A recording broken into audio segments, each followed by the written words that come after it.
Vous êtes criminologue, spécialiste du terrorisme. Merci de nous avoir rejoints pour ce premier plateau. 2 explosions à l'aéroport de Bruxelles, des déflagrations dans le métro. Est-ce que c'était prévisible ? Bon, c'était tellement prévisible que c'était même annoncé. Le propre gouvernement belge a passé son temps depuis novembre et surtout janvier à annoncer des attentats, à mettre la ville en état de siège, plusieurs jours déjà. Et donc, s'il y a un attentat dont on ne peut pas dire qu'il n'a pas été annoncé, c'est celui-ci.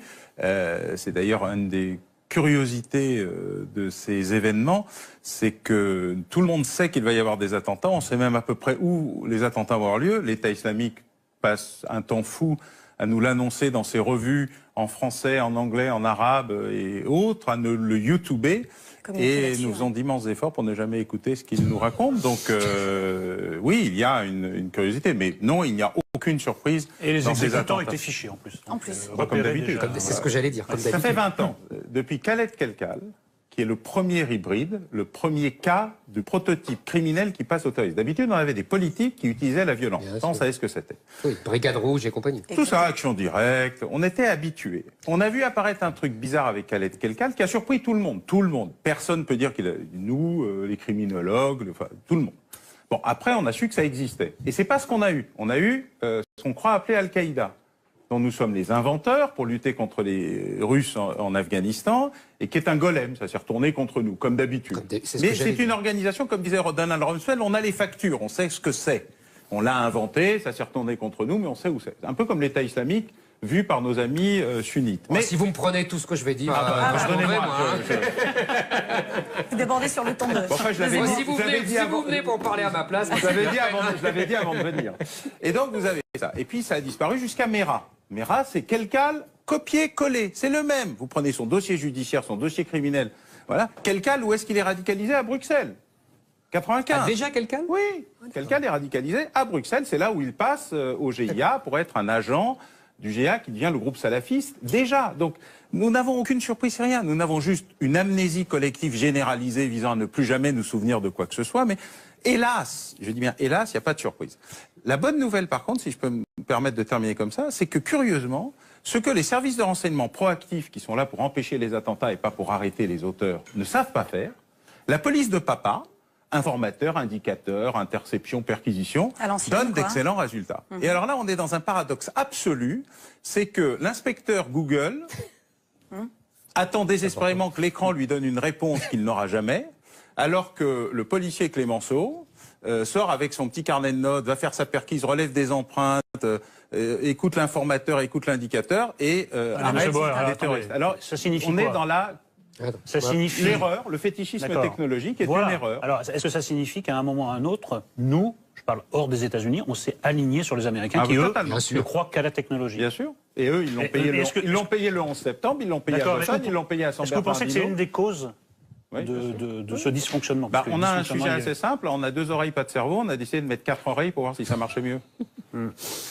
Il est difficile que ça produise un effet quelconque. Et vous pensez que cette fois-ci, le message va être entendu? Alors, paradoxalement, il n'est pas entendu. On a l'impression qu'ils ne l'entendent pas, mais ce n'est pas vrai. Rocard le premier, Sarkozy, paradoxalement, Valls, Cazeneuve, sont des gens extrêmement lucides et même plutôt proactifs. Mais ils sont face à une administration dont la lenteur devient aujourd'hui quasiment un cas d'école. Plus le terrorisme est rapide et accélérant, plus le système bureaucratique est lent et procrastinant. C'est-à-dire qu'ils se refusent à une révolution culturelle. Pourquoi? Ils ne savent faire bien qu'une seule chose, le contre-espionnage. Le contre-espionnage, le temps est long et le secret est absolu. Il faut à la fois protéger ses sources et remonter à la tête du réseau.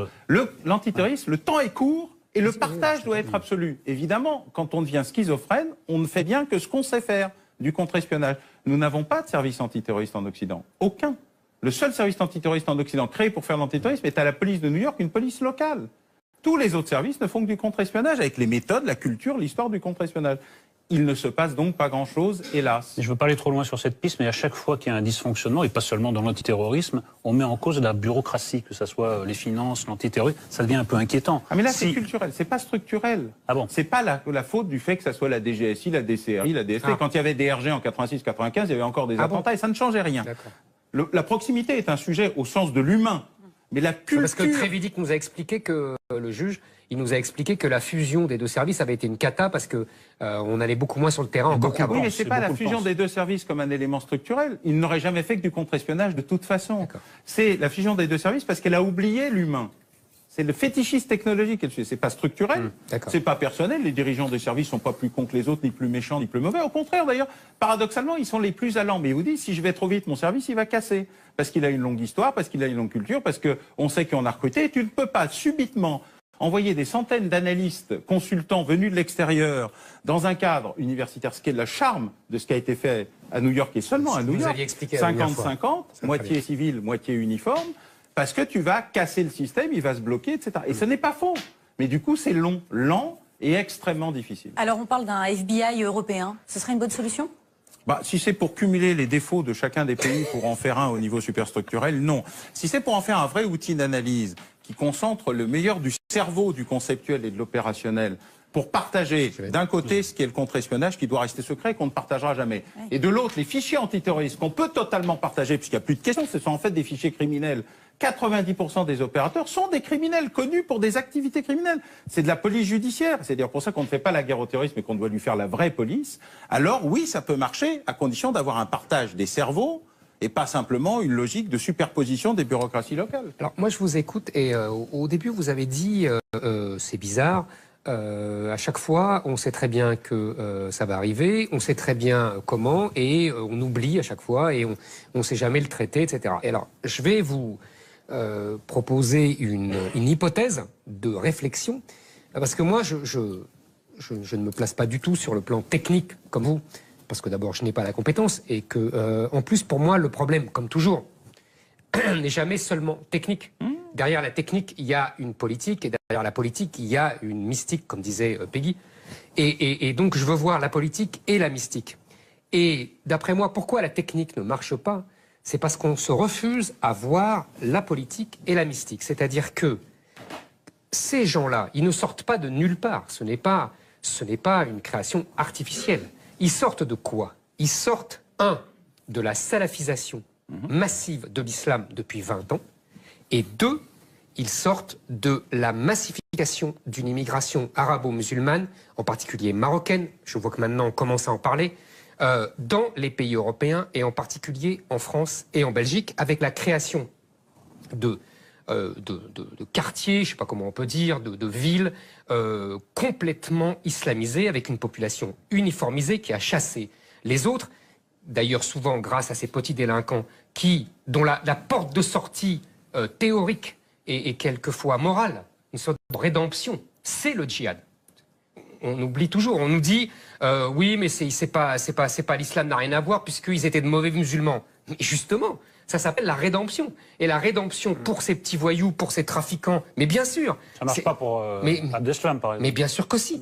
C'est tous des petits voyous. Oui. C'est tous des trafiquants. Donc ils ont le savoir-faire. Mais en même temps, ils ont la culpabilité. Et on leur dit, tu vas faire rédemption. Dans toutes les religions, c'est prévu comme ça. Sauf que dans l'islam, la rédemption, c'est par le djihad. C'est tout. Et donc ils sortent de là par le haut. Et on ne veut pas voir ça. On ne veut pas voir que la cause première, c'est l'immigration. On ne veut pas voir que la cause seconde, c'est la salafisation de l'islam. Alors évidemment, on se retrouve à chaque fois démunis, puisqu'on croit, comme dit Olivier Roy, que c'est la radicalisation, l'islamisation de la radicalisation et autres fadaises de sophistes talentueux. Voilà, donc je vous livre cette hypothèse-là. Tant qu'on n'admettra pas ça, eh ben, on ne pourra jamais techniquement avoir des réponses adaptées. Alors, pour des raisons historiques liées à ma propre culture, ça fait très longtemps que je ne pense pas que la technique soit la réponse à quoi que ce soit. Le fétichisme technologique ou le fétichisme technique produisent les mêmes effets, c'est-à-dire l'ignorance. Et moi, j'ai jamais pensé que la laïcité était une excuse à l'ignorance. C'est pour ça que je vous livre cette réflexion, parce que je sais que ça va avoir écho chez vous. Et puis, la référence à Peggy ne m'est pas indifférente. Mais sur le fond, je crois qu'il y a 3 niveaux de regard. Et paradoxalement, vous m'excuserez d'être en désaccord avec vous sur Olivier Roy. Parce que je pense qu'il a tort du point de vue macro et totalement raison du point de vue micro. Ah, expliquez-moi. C'est curieux, mais c'est comme ça. Allez-y, ouais. Keppel dit, par exemple, la salafisation est un sujet majeur. Alors, dans la salafisation, c'est un mouvement d'intégrisation. Ces mots n'ont pas de sens dans le monde musulman, mais nous, on les comprend, donc on va faire culturel. En fait, c'est un littéralisme. C'est un littéralisme, et il dit, voilà, ils prennent le texte à la dans lettre. un espace où vous n'êtes plus chez vous, où vous êtes entre recherche d'identité, déraciné, etc., la deuxième génération beaucoup plus que la première, et la troisième encore plus que la seconde, vous devez vous reconstruire une identité. La meilleure identité, c'est d'être dans le littéral absolu, puisque vous ne vivez pas l'islam, mais vous le fantasmez. L'islam fantasmatique est un islam littéral, et vous allez vous retrouver là-dedans.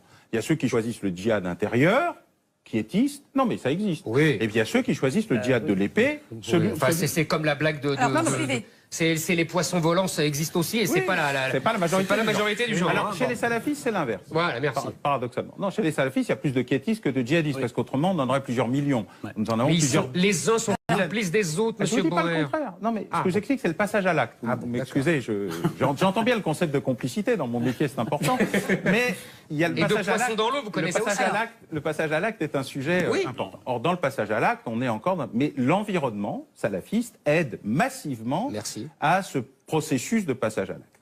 Deuxièmement, ce sont des hybrides. Donc vous avez raison, il y a une partie rédemption, mais il y a aussi une partie camouflage, enfumage. C'est-à-dire qu'il y en a qui ne sont pas du tout dans la rédemption. C'est quand même plus facile de continuer à faire du petit banditisme organisé en me faisant passer pour un militant qui utilise la tahiyya, c'est-à-dire la dissimulation, que d'être un vrai militant islamique qui respecte l'intégralité des règles, y compris pas fumer, pas boire et pas sortir en boîte. Situation Mera, mais situation Abdeslam, y compris encore récemment. Donc, il ne faut pas sous-estimer leur capacité non seulement à utiliser la rédemption pour rentrer dans l'islam, mais aussi à se cacher à l'intérieur de leur univers pour dire, voyez, je suis un bon musulman, mais en fait, pas du tout. Non, mais comme dans toutes les religions. Oui, bien sûr, mais il faut l'intégrer comme élément. Troisièmement, quand Olivier Roy dit, ce sont des radicaux islamisés, il intègre une partie dont nous ne parlons pas, mais qui est très importante, qui sont les convertis. Et comme vous le savez, les derniers des convertis sont toujours les pires des croyants. Et dans les convertis, ce qu'on voit, nous, c'est des radicaux islamisés. Numériquement, quand vous prenez chacun des individus, vous regardez leur casier, leur fichier, leur truc, Olivier Roy a massivement raison quand on prend individu par individu. Et c'est ça qui est important. C'est que les radicaux islamistes, j'aimerais comprendre. C'est des gens qui auraient pu être à Action Directe, on en parlait, qui auraient pu être aux Brigades Rouges, qui auraient pu être dans n'importe quelle organisation, et notamment qui sont tous d'abord des criminels. Qu'est-ce que vous en savez ? Parce que quand on les voit, d'où ils viennent et ce qu'ils font, ce sont les mêmes que ce qu'on avait chez les Anars, chez les BR, chez Action Directe. C'est ça que je vais vous expliquer, c'est que quand on prend vous sortez de la grille de Zemmour, vous me perturbez là. Non mais attendez, si on peut en placer une. Si on peut en placer une. Je vais répondre. Non, mais c'est intéressant. Quand on prend individu par individu, vous prenez une centaine de terroristes identifiés, ayant revendiqué qu'on peut... On se dit que la grille de lecture d'Olivier Roy, loin d'être fausse, est plutôt individuellement juste. Je vais vous répondre là-dessus. La grille de lecture de Zemmour, que je connais par cœur, que nos téléspectateurs connaissent par cœur, c'est que... Au moins je suis cohérent. Ah ben ça c'est sûr, et un peu répétitif. Ah ben c'est l'histoire qui est répétitive. C'est pas de ma faute s'ils font des attentats tous les 3 mois. C'est d'essentialiser l'islam. L'islam est un problème en bloc. Le problème c'est que dès qu'on entre dans les faits, c'est pas ça. Pour la plupart de ces gens, l'islamisme, c'est la perpétuation du banditisme par d'autres moyens. Voilà. C'est aussi, pour certains, la possibilité de s'inventer un destin, voilà, le califat, et voilà. Et il y a, alors ça devrait faire plaisir à notre prochain invité, Gaspard Koenig, ce sont des gens qui s'inventent avec ce qu'il y a sur le marché. Pour certains d'entre eux, je ne dis pas tous, pour certains d'entre eux, en effet, à l'époque, ils auraient choisi les Brigades Rouges, ils auraient choisi Action Directe. En ce moment, sur le marché, ce qui est à la cote, à la bourse du terrorisme, c'est l'islamisme, ils le prennent. Donc je veux dire que, qu'est-ce qu'il y a de pire que les attentats de Bruxelles ou de Paris? C'est d'enchaîner sur une grille de lecture fausse qui va produire les mêmes drames. Mais oui, parce qu'on n'arrivera pas à arrêter ces gens si tu penses que être musulman, c'est un problème en soi. Non, c'est pas un problème en soi. On arrêtera. 98% des Français musulmans n'ont rien à voir avec ces horreurs. Et même, en effet, dans ce qu'on nomme les salafistes, en effet, il faut savoir faire la distinction entre les quiétistes, très anti-violents, parfois, et les salafistes qui sont au contraire le vivier de cette théorie. Mais il faut faire un peu preuve de finesse d'analyse. N'essentialise pas tous les musulmans. Tu devrais demander une chronique à elle, parce que comme psychologisme, t'es au point là. À lui, peut-être. Non, à elle, c'est bien, parce que elles aiment bien, ça tirait très bien. Deuxièmement, j'aimerais te poser une question. Quand Abdeslam va se réfugier, si tout le monde était innocent et il n'y a que 10 personnes qui sont méchantes, pourquoi il ne va pas se réfugier à Neuilly? Il va se réfugier. Non, mais c'est bizarre ton histoire, parce que moi je penserais que, tu vois, de toute façon personne n'est complice de rien. Donc qu'il aille à Neuilly, c'est la même chose. Non, c'est pas la même chose. C'est bizarre, il va à Molenbeek. Il va se Et réfugier. puis alors les autres ils vont à Trappes, et puis les autres ils vont à... C'est Abdeslam va se bizarre. réfugier là où se trouve sa famille, Eh oui. ses Oui, copains. ah, tiens, déjà il y a des Ses copains, réseaux. cet homme-là.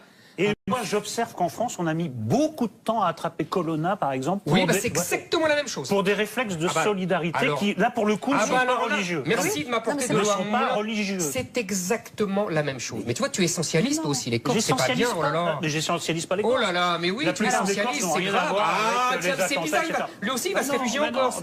Alors, je voudrais... tu te réfugies Non, dans mais ton... oui, dans voudrais le qu'on milieu, avance. je te le fais pas dire. voilà. Parce qu'il y a la théorie maoïste, M. Bauer connaît bien, du poisson dans l'eau.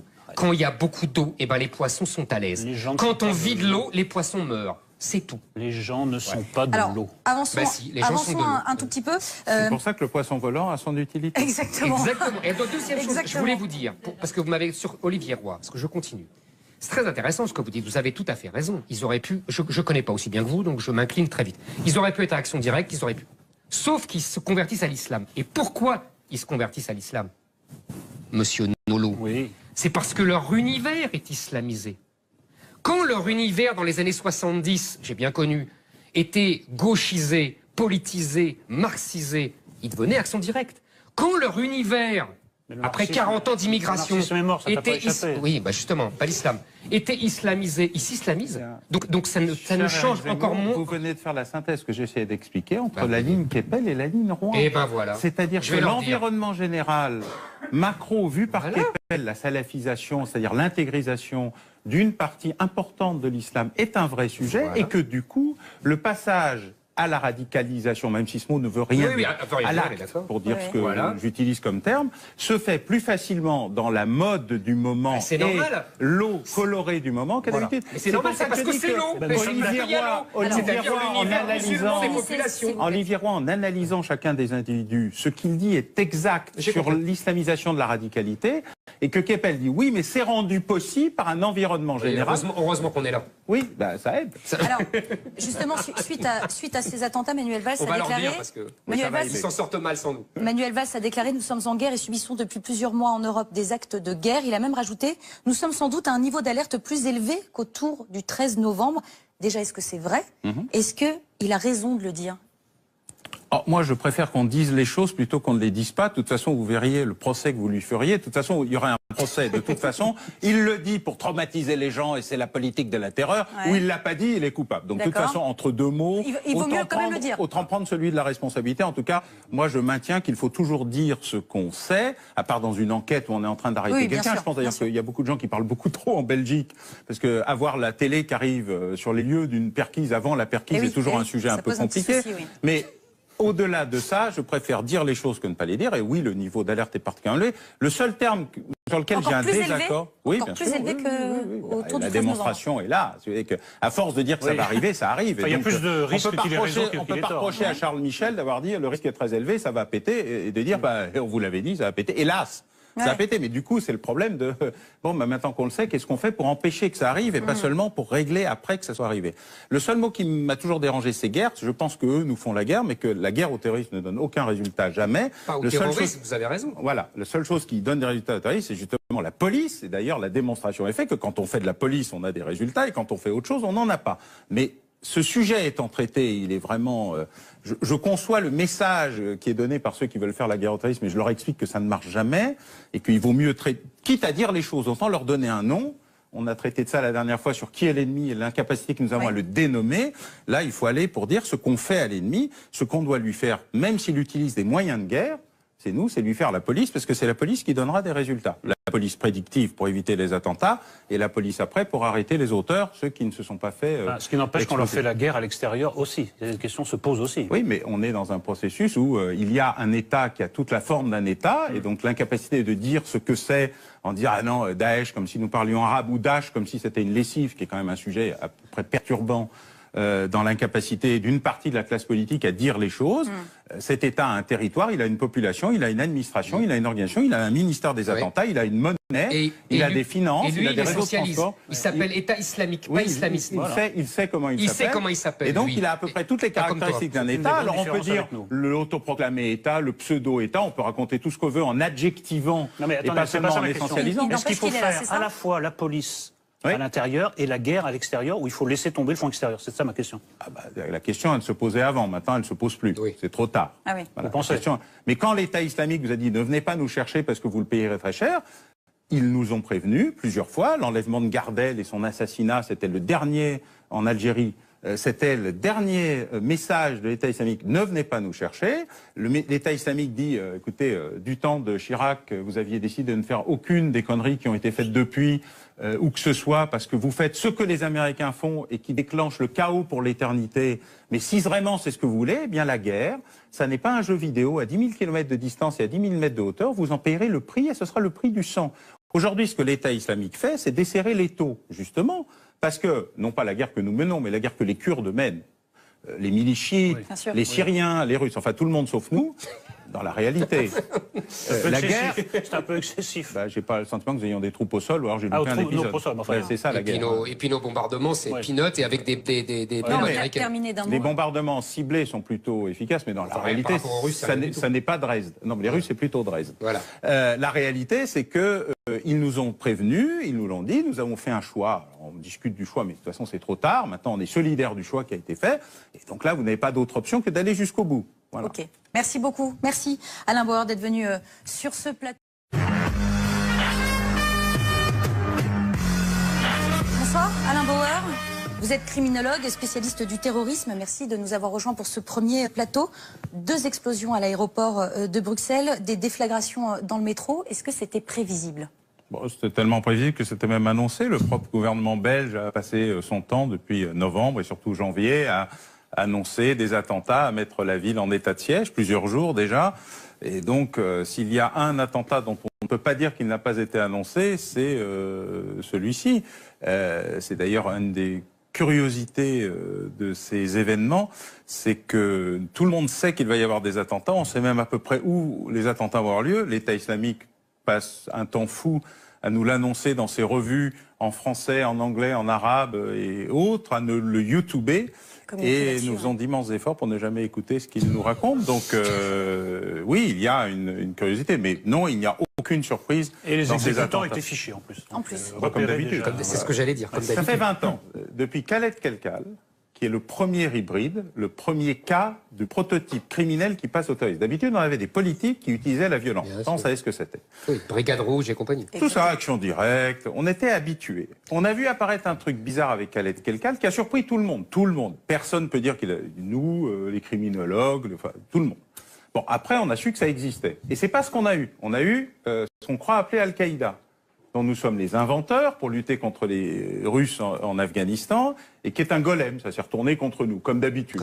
Mais c'est une organisation, comme disait Donald Rumsfeld, on a les factures, on sait ce que c'est.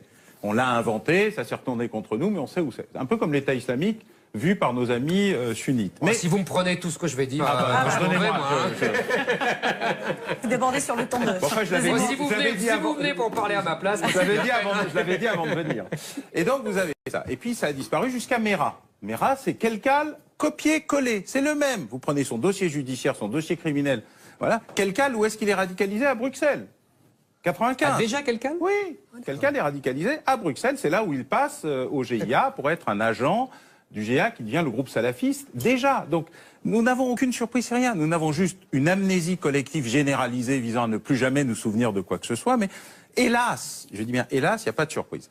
La bonne nouvelle, par contre, si je peux me permettre de terminer comme ça, c'est que curieusement, ce que les services de renseignement proactifs, qui sont là pour empêcher les attentats et pas pour arrêter les auteurs, ne savent pas faire, la police de papa informateur, indicateur, interception, perquisition, donne d'excellents résultats. Et alors là, on est dans un paradoxe absolu, c'est que l'inspecteur Google attend désespérément que l'écran lui donne une réponse qu'il n'aura jamais, alors que le policier Clémenceau sort avec son petit carnet de notes, va faire sa perquise, relève des empreintes, écoute l'informateur, écoute l'indicateur et arrête les terroristes. Alors, ça signifie on quoi? est dans la...